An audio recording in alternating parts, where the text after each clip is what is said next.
Terima kasih Anda masih bersama kami. Bagi Anda yang baru bergabung, berikut kami sajikan kembali 3 berita utama hari ini.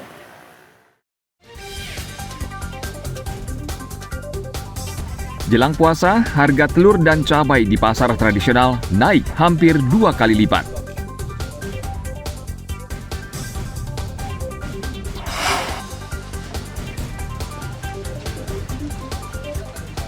Mabuk pil koplo, seorang pria menganiaya warga lanjut usia hingga tewas di Kota Denpasar.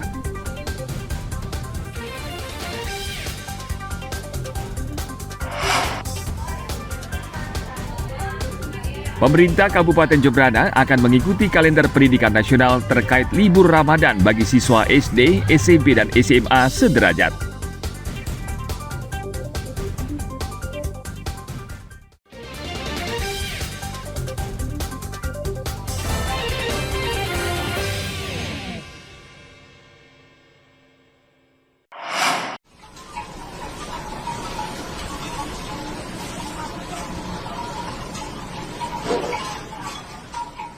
Video ini menjadi viral di media sosial karena perbuatan tidak terpuji yang dilakukan seorang wanita ini.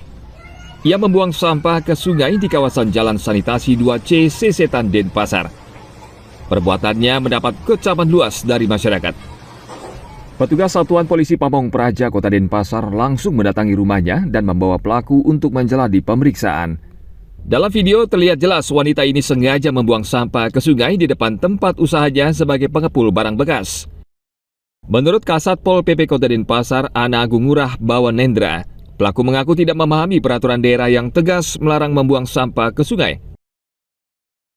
Kami sudah memerintahkan anggota untuk ke lokasi yang bersangkutan dan sudah kita temukan dan sudah kita panggil juga untuk besok hadir ke kantor Satpol PP untuk diperiksa oleh kami punya penyidik pegawai negeri sipil untuk mengklarifikasi atau kemudian kita akan adakan tindak pidana ringan atau dipiring ke pengadilan negeri.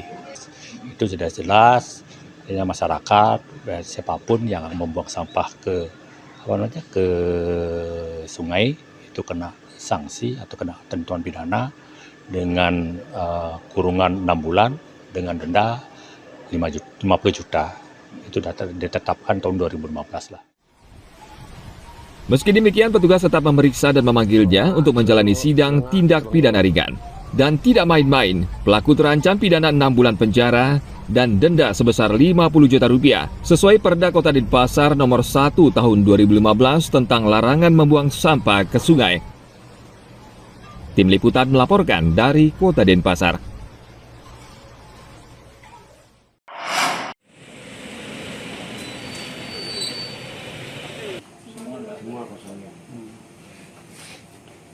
Satuan Polisi Pamong Praja Kabupaten Jembrana Selasa lalu melakukan sidak terhadap toko modern berjaringan yang belakangan menjamur di Kecamatan Jembrana. Kegiatan ini juga melibatkan Dinas Perizinan, Dinas PUPR PKP, Dinas Koperindak, Dinas Lingkungan Hidup. Sidak bertujuan memastikan toko modern berjaringan memiliki izin sesuai ketentuan karena ada beberapa toko masih belum mengantongi surat tanda pendaftaran waralaba, persetujuan bangunan gedung, serta perizinan berusaha berbasis risiko.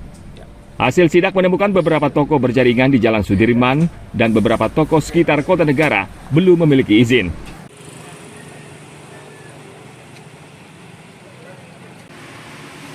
Ya izin-izin yang mengenai di toko ini, persyaratan kayak ini nomor induk perusahaan, PBG, sama PKKPR, PKPK, sama STPW yang kurang lebih satu.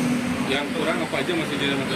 STPW, surat tanda pendaftaran waralaba. Itu sudah diurus atau gimana? Ini langsung diurus ya, langsung dibuka anak saya. Nah, untuk itu kegiatan ini kami buat surat pernyataan sesuai SOP kami di Satuan Polisi Pamong Praja, yaitu membuat pernyataan 15 hari. Dalam kurun waktu 15 hari ini, nanti kami akan turun bagi toko modern berjaringan yang belum memenuhi atau melengkapi izin yang dipenuhi. Bagi toko yang belum memiliki izin, petugas memberikan waktu kepada pemilik toko dengan membuat surat pernyataan untuk melengkapi perizinan dalam waktu 15 hari. Sidak akan berlangsung selama 4 hari dengan menyasar ke seluruh toko modern berjaringan di Kabupaten Jembrana. Tim Liputan melaporkan dari Kabupaten Jembrana.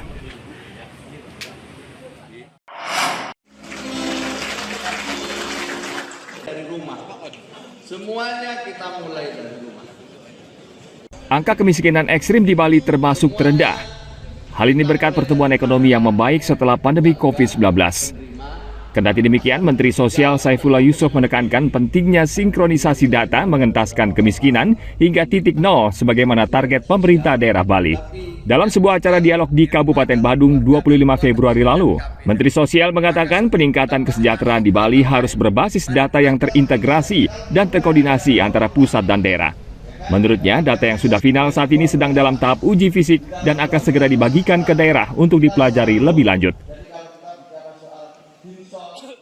Terintegrasi, terkoordinasi, dan berdasarkan data yang sama. Datanya sekarang sudah final, ada impresnya. Sekarang kita sedang uji fisik. Setelah itu nanti kita akan bagikan kepada daerah untuk dipelajari lebih lanjut. Tentu data ini perlu dimutakhirkan terus. Ya. Tapi kalau datanya sama, nanti kita akan mengintervensinya itu lebih terarah. Kami bergembira karena Bali ya secara umum itu penurunan kemiskinannya terjaga ya setiap tahunnya, baik tingkat provinsi maupun kabupaten.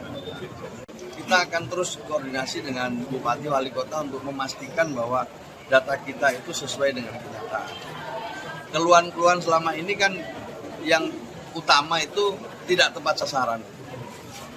Dan memang benar adanya itu. Dari data yang terbaru itu kita dapatkan.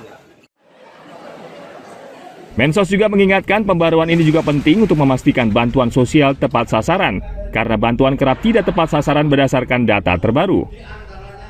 Mensos berharap kerjasama yang kuat antara pemerintah pusat dan daerah untuk menurunkan angka kemiskinan hingga ke titik nol di Bali. Ana Agung Gede Agung melaporkan dari Kabupaten Badung.